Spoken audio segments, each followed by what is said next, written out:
Hey everyone, welcome back to another Magic Minute. Today I'm going to show you how to create your very own student rooms. So to get started, I'm going to go up to the top left and click Magic Student.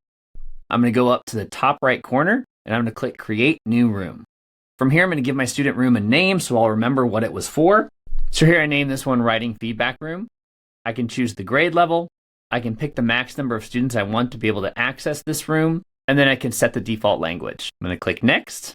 From here, I can choose the different tools that I want students to have access to. I can pick one tool, I can pick 10 tools. It depends on how many tools you want your students to be able to use for a given situation and activity. Since I'm creating a writing feedback room, I'm going to scroll here across the available tools to the section called Writing. I'm going to add the writing feedback tool, the text proofreader tool, and the sentence starter tool.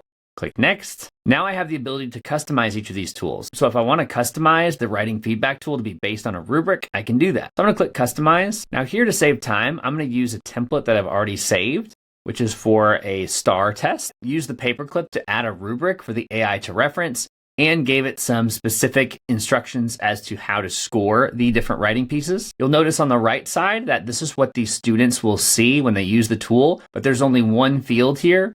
That's because I went through and I clicked the little eyeball icon to hide certain fields from students.